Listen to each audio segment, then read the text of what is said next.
Lucky స్పిరిచువల్స్కి స్వాగతం. మీ భక్తి మరియు ఆధ్యాత్మిక ఛానల్.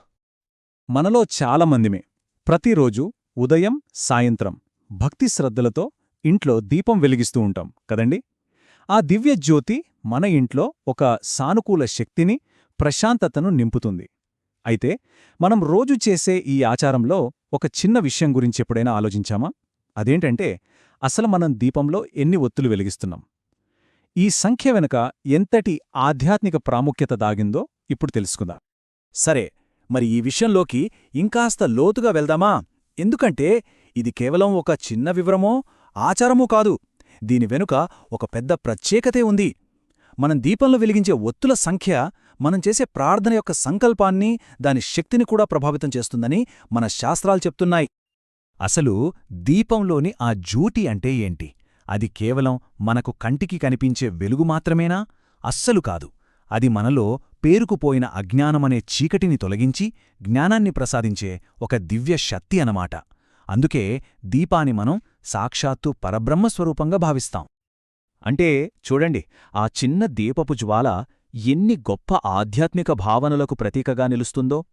అది మనలో ఉన్న అజ్ఞానాన్ని, అంటే మనస్సులోని చీకటిని పోగొడుతుంది, మనలో చైతన్యాన్ని మేల్కొలుపుతుంది, ఇంట్లోకి సకల శుభాలను ఆహ్వానిస్తుంది.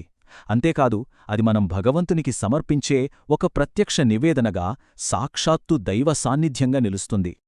ఇప్పుడున్న రోజుల్లో చూస్తే దీపారాధనలో రకరకాల పద్ధతులు వాడుకలో ఉన్నాయి. మరి వాటిలో ప్రతి పద్ధతికి ఒక ప్రత్యేకమైన అర్థం, ఒక సంకల్పం కూడా ఉన్నాయి. వాటిని కూడా మనం గౌరవిస్తూ ముందుగా వాటి వెనుకొన్న భావనలేంటో ఒక్కసారి చూద్దాం.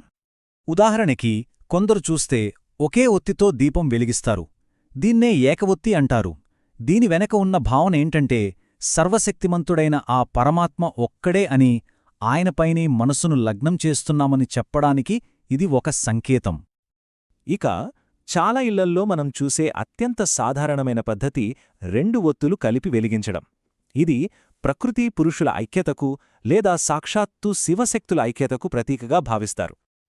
అంతేకాదండోయ్, 5 వత్తులు వెలిగించడం కూడా ఒక ముఖ్యమైన సాంప్రదాయం. ఇది పంచభూతాలకు లేదా పంచదేవతలకు ప్రతీకగా నిలుస్తుందని నమ్ముతారు. సరే, ఇన్ని పద్ధతులున్నాయి, ఒక్కొక్కదానికి ఒక్కో అర్థం ఉంది, బానే ఉంది. కాని వీటన్నిటిలో శాస్త్రం ఏం చెప్తోంది? సకల దేవతల అనుగ్రహం పొందాలంటే ఆధ్యాత్మిక గురువులు సూచించిన ప్రామాణికమైన మార్గమేదైనా ఉందా? దాని గురించే ఇప్పుడు మనం తెలుసుకోబోతున్నాం.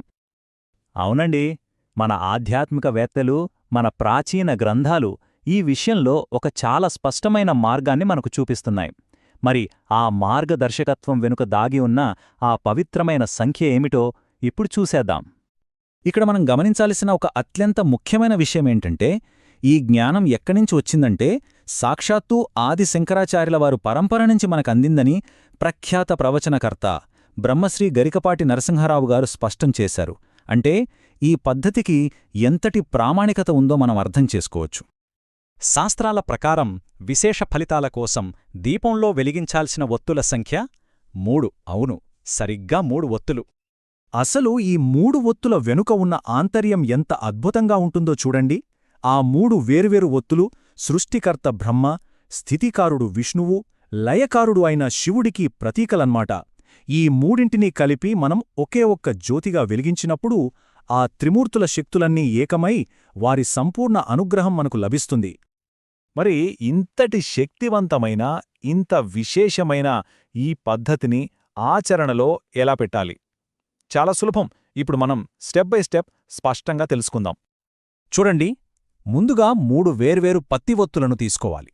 ఆ తర్వాత వాటి చివరలను, అంటే పైభాగాలను కలిపి సున్నితంగా మెలితిప్పాలి. అలా చేసినప్పుడు ఏమవుతుందంటే ఆ 3 ఒత్తులు చక్కగా కలిసిపోయి ఒకే ఒత్తిలా తయారవుతాయి. ఇప్పుడు ఆ ఏకీకృత ఒత్తిని దీపంలో ఉంచి వెలిగించడమే. అందుకే ఇక్కడ మనం గ్రహించాల్సిన కీలకమైన విషయం ఒకటే.